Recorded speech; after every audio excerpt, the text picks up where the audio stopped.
Good morning. Welcome to JP's Morning Brief for April 23rd, 2026. Good morning, everybody. Hope you had a good evening. I went to church last night, enjoyed myself, had fun, got a good night's rest, and I'm ready to do this. And a little bit of shocking news came out this morning, but that's okay. And I got some really cool news for us veterans out there about what happened in Afghanistan. Um, I was Some of the news that was out yesterday was about they upgraded several medals to valorous medals or medals with valor. I got an update on that in just a few minutes, but uh, but yeah, thank y'all very much for tuning in. And as we get started, we're ramping up, getting everybody in here from different platforms and stuff. Don't forget, click that follow button and then click that like button and then chat with us. Um, I got Covite for Life in the live chat room right now, looking for someone to say good morning to. And like I just told them good morning just a minute ago, and then I'm going to put an American flag in the chat. That was easy. Whew. All right, so here we go. Um, so um, So like, follow, and chat, and then America 250. So this morning I have a letter from George Washington to John Hancock for the 23rd of April, 1776.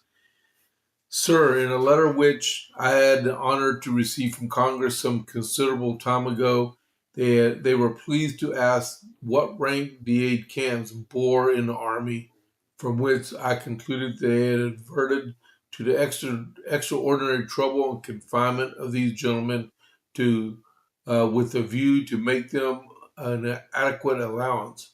But nothing been done, but nothing been since done or said of the matter.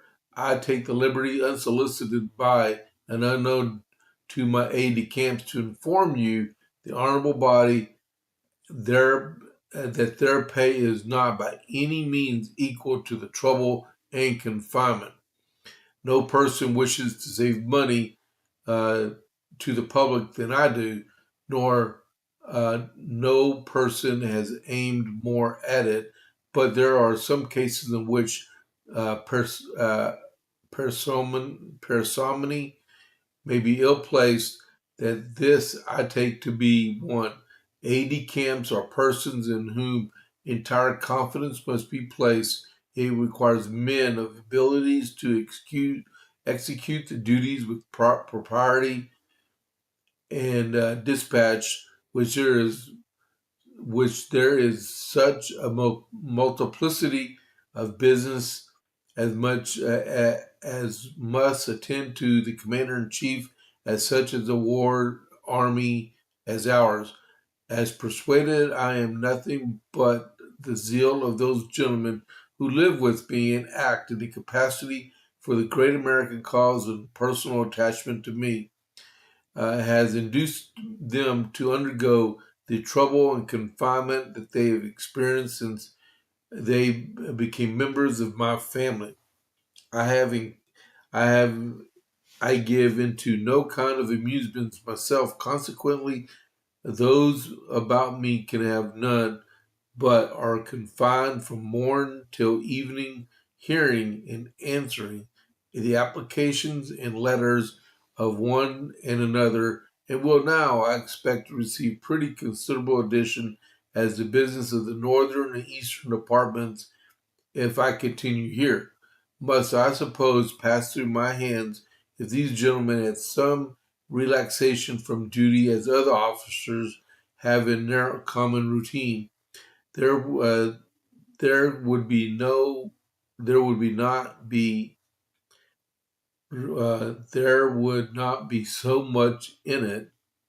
Man, I don't understand that grammar, but to have, but have the mind always upon the stretch, scarce ever unbent, and no hours for recreation make material odds, knowing that this at the same time how inadequate the pay is, I can scarce find inclination to impose the necessary duties of their office upon them, to which I have here said this further remark may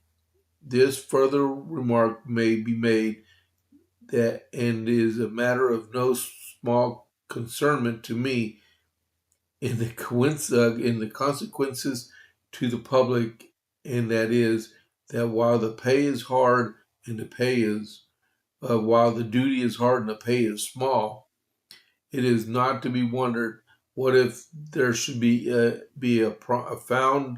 promptness in them to seek preferment, or in me to do justice to them by facilitating their views, by which means I must lose their aid when they have most in their power to assist me. Influenced by these motives, I have taken the liberty of laying the matter fully and with all due deference before your honorable body, not doubling this meeting with a patient hearing. I am, sir, your most greatest respect, your most obedient, humble servant, George Washington. All right. So, yep, they do need more pay, and it's a lot of work. Being an adjutant or aide-de-camp, I feel sorry for those captains and lieutenants that do that job. But yeah, so, and most of those letters that come from George Washington are written by their aide-de-camps, and you got this guy sitting in a chair at a desk and dictating everything that George Washington says into a letter over and over and over all day long. That's got to be crazy. All right, so that's America 250. Onward to the armament shop. All right, the armament shop. Whether you're looking for your first firearm, upgrading your setup, or need expert service, Jason at the Armament Shop is Copper's Cove's premier source for all things shooting. Browse a wide selection of pistols, rifles, and shotguns backed by top-tier gunsmithing for repairs, along with reloading supplies and professional cleaning to keep your firearm in peak condition. Need a transfer? We make FFL transfers fast, easy, and affordable. You need your CHL? Jason can handle those classes. He has over 3 decades of experience. Visit the Armament Shop today at 115A West Avenue D in Coppers Cove, or call or text at 254-560-2023. The Armament Shop, your safety, our priority. All right, that's a really good gun store. Hey, Richard, I know you're on here. Do you know where his shop is? Yeah, let me know if you do. I mean, it's a really good gun shop. He's closing down a military unit right now, so his wife is in there a lot for him. But I mean, it's a really good gun store. All right, so let's see. We go from there. We go to that one. I was telling before I get into the Iran update. Well, let's do the Iran update, and I'll show you this one. Okay, Iran update: Operation Epic Fury. The ceasefire continues. I don't know how much longer, but the president said he has no timelines for this ceasefire. He wants to make sure it gets done. So I guess as long as there's some type of promise in the talks, or about to talks, however you want to place it, there won't be no further military strike. We'll see. The Department of War says it will take about 6 months to clear the sea mines that are in the Strait of Hormuz. The European Union considers requirements for jet fuel storage. Panama accuses Iran of violating the law over the seizure of one of their flagships in the Strait. The IRGC is mapping underwater cables for disruption. Trump envoy requests FIFA replaces Iran with Italy because the World Cup is coming up. I think starting in uh, in May. Yep, there you go, Richard. You are absolutely correct. That's awesome. Uh, let's see. 31 vessels have been intercepted by CENTCOM so far. The Senate GOP blocks the fifth attempt to end the Iran war from the president. Uh, Trump says Iran must surrender their uranium. That's one of the preconditions for ceasefire. Uh, and the U.S. Embassy in Lebanon urges Americans to immediately leave that country. Uh, Brent crude oil a while ago was trading at $103.82 a barrel. West Texas Intermediate is trading at $94.84 a barrel. And the Dow Jones closed yesterday at $49,480.03. That's up 340.65. All right. So um, that's your Iran update for this morning. Now onward to what I was talking about yesterday. It was announced that medals of valor, all medals for victims in the Abbey Gate incident when we were forced to surrender through President Ottopin in Afghanistan in 2021. A lot of the Marines, they didn't put names, they just put ranks and what it went up to, okay? So I'm going to show you. If you look on the screen now, there were 7 upgrades for this recent announcement. Without mentioning names, the grades upgrades as follows. You had a lance corporal, 2 lance corporals, a sergeant, and a staff sergeant with their Navy Commendation medals with a campaign device. They were upgraded to Navy. There was one that was upgraded to a Bronze Star with Valor, and the other 3 were Navy Commendation medals with the Valor device. And then you had a Lance Corporal with the Navy Achievement Medal with the C device, and it was upgraded to Navy Commendation with the Valor with the V device.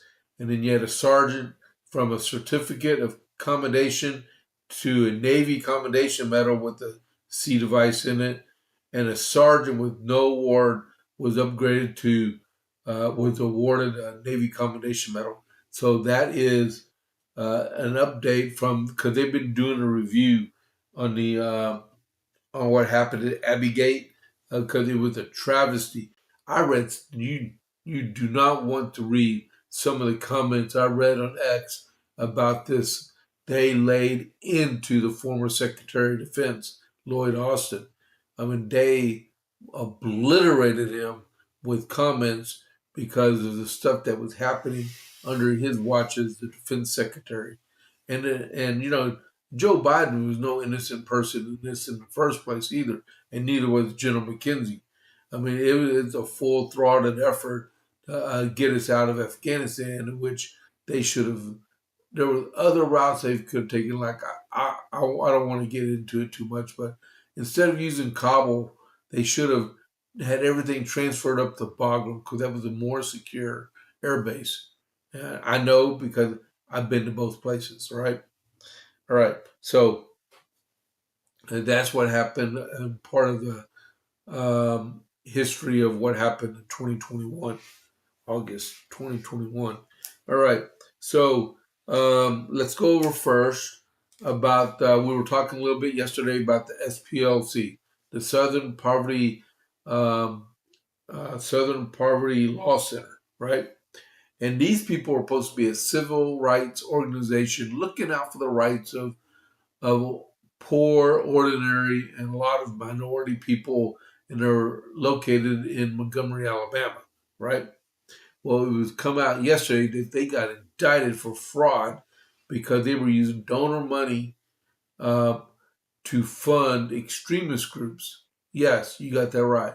Extremist groups. people that they could not stand and they were fighting against, they were actually giving money to them to fight against them. Matter of fact, one of the groups, which I believe is in this, what I printed off, uh, organized, they got money from the SPLC to organize the event at Charlottesville, which one person, I believe, was killed, and was a leading indicator of having Joe Biden run for president in 2020. All right. Um, but okay, so the SPLC is accused of funneling millions of dollars to at least 8 leaders and members of hate groups, including the KKK Imperial Wizard and a fundraiser for a neo-Nazi to act as informants, which one nonprofit leader likened to paying an arsonist to put out a fire. The Alabama nonprofit was charged with the Department of Justice for wire fraud, bank fraud, and money laundering conspiracy on Tuesday for allegedly hiding from donors the fact that it doled out more than $3 million over the course of a decade to field sources tasked with infiltrating violent extremist groups. Acting Attorney General Todd Blanchard and Kash Patel announced on Wednesday. They were, and someone mentioned, well, why didn't they get a 1098? You know what? That there may be a superseding indictment after all this because they were paying these people and they were using shell corporations, those mysterious companies nobody knows about, to funnel money through them to get these guys so they wouldn't get caught. And the fact is, the Biden administration, along with Merrick Garland, the Attorney General, they opened up an investigation and then they immediately closed it for some reason.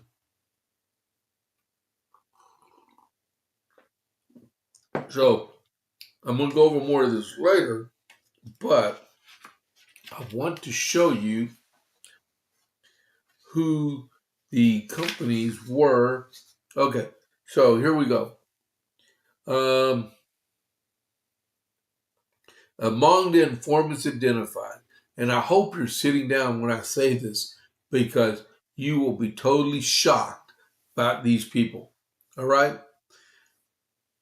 Among the informants identified but not named, in the indictment was the Imperial Wizard of the United Klans of America, a hate group that the SPLC claimed in a 2013 article was responsible for the 1963 street church bombing that killed 4 young girls.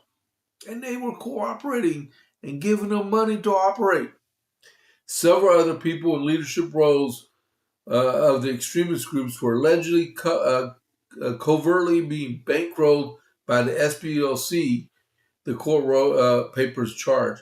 One informant was part of an online leadership chat group organizing the 2017 Unite the Right White Supremacist rally in Charlottesville, Virginia, and ended up posting racist comments at the SPLC's behest while also coordinating rides for others to the event, per the indictment.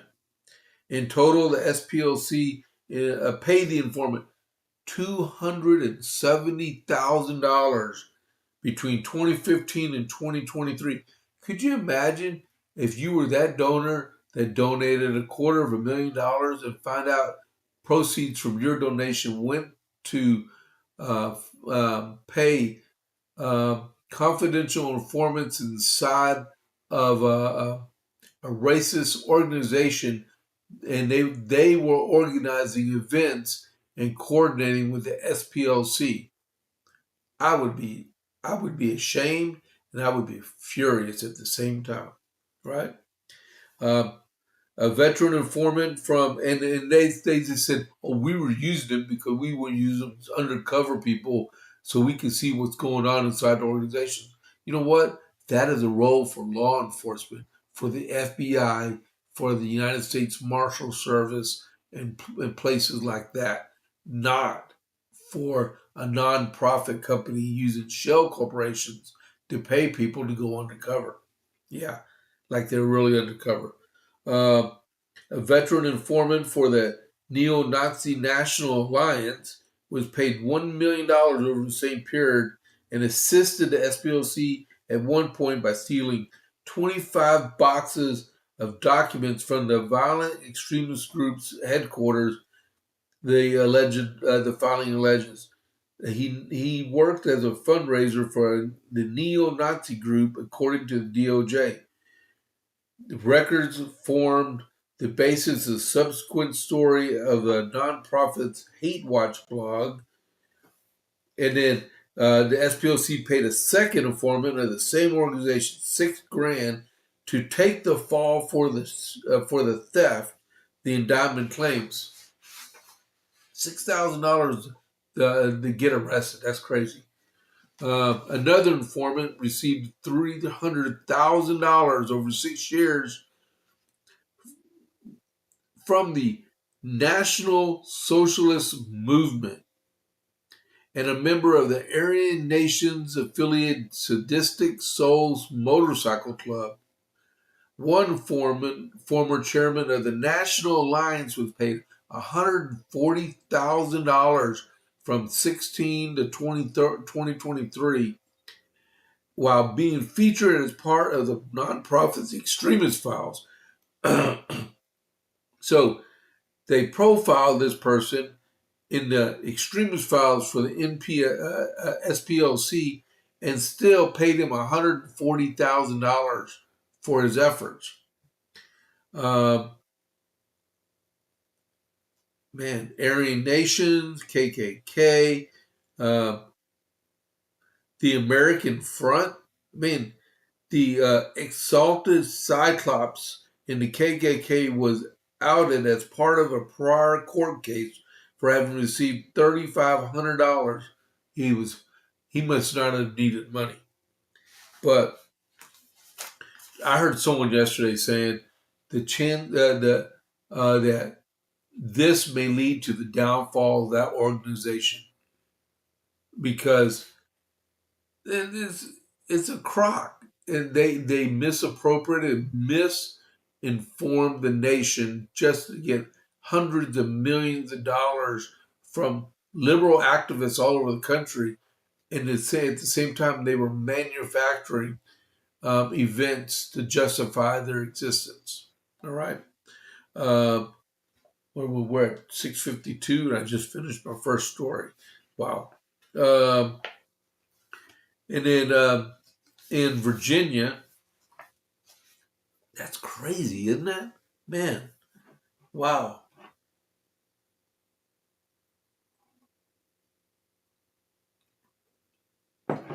All right, in Virginia, the day after, Republicans are cheering a circuit court victory in Virginia that showed Democrats' redistricting efforts in Virginia are not quite over yet, despite a referendum to accept the new map drawn by Democrats getting approved by voters on Tuesday. Virginia Circuit Court Judge Jack Hurley ruled Wednesday, one day after the Democrat redistricting referendum passed, that all votes for or against the proposed redistricting amendment were unconstitutional, citing rules that impose certain requirements that the referendum did not meet. We've been saying that all along about this ballot initiative. There are a handful of cases making their way through the Virginia court system, challenging various aspects of the referendum, including the one Hurley ruled on Wednesday. The Tazewell Circuit Court just ruled the referendum unconstitutional. The judge entered an injunction blocking the certification of the election and denied a motion to stay pending appeal. A final order will be entered once drafted, and it will be immediately appealed. The former Republican Virginia Attorney General Jen Cuccielli said on X after Hurley's ruling. So It ain't over with. It ain't over. It ain't over till the fat lady sings, and I don't think she's singing right now. All right. So could you imagine the Democrats funneled $70 million into this yes/no question ballot, right? And they didn't follow the rules that were dictated that they have to follow. But and there's a big chance that this referendum will be thrown out. The Democrats spent $70 million plus. How much money did the Commonwealth of Virginia pay? Oh, I'm sorry. The Democratic People's Republic of Virginia pay to conduct this election that they had that spanned 6 complete weeks. You're talking about it has to be over $100 million. It has to be all said and in. I mean, you could look at it like this: the Democrats threw out $70 million that they could have helped fund probably 35 congressional candidates, right? You could look at it like that. All right. So we'll cross more into this one later on.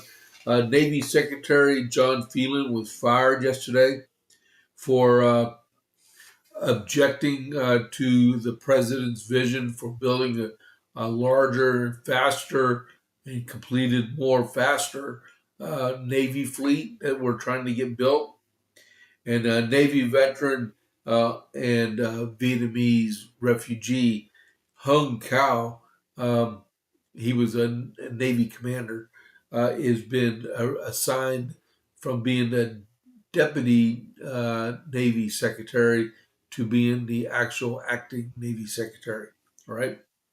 Um, and then the Ninth Circuit Court of Appeals. What are we doing? We're almost out of time. Okay. The Ninth Circuit Court of Appeals on Wednesday ruled that Florida ruled 2-1 that Florida cannot require ICE agents and HSI agents cannot require that they display their identification on their uniform and also have to take their mask off their face. And that came down yesterday. It says an appeals court on Wednesday blocked California from requiring federal immigration agents to display ID during ops, handling the Trump administration a massive legal victory over Gavin Newsom. And then a 3-judge panel on the U.S. Court of Appeals for the Ninth Circuit Court found California, I don't know why I said Florida, found California overstepped its authority by trying to regulate ICE agents, making the latest flashpoint in a broader fight between blue states and the federal government over immigration enforcement operations. The 3 judges, 2 of the judges were appointed by Trump, and one of the judges was appointed by Obama. All right. So we're at 6:58. Don't forget tonight, if you live in Coryell County, we have Pints and Politics in Gatesville at Ranchers at 6 p.m. And then Monday, there's a West Side Conservative Coalition meeting at Papa's Cafe in Harker Heights at 6 p.m. And then the 2nd of May and the 12th of May, we'll go more on that later. 2nd of May and 12th of May, Coryell County Republican Party is going to have meet and greets. One of them is with the Coppers Cove Conservative Club. But they're going to have the 2nd and 12th of May for meet and greets for people involved in the runoff, right? All right, so that being said,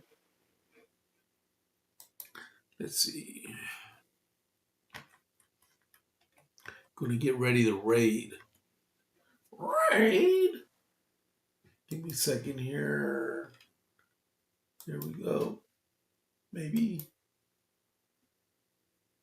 it didn't want to cooperate. There we go. We'll do it again. Most outstanding. We're rating the events, okay, guys? Copy. Do you copy? Do you copy? All right, Richard. I'll see you later. We're doing the raid. Oh, right now, 7 o'clock. Okay. And I forgot to turn off my alarm. There we go. I will see y'all at 12 o'clock with the JP8 report. James Pierce, catch you on the flip side. I'm out.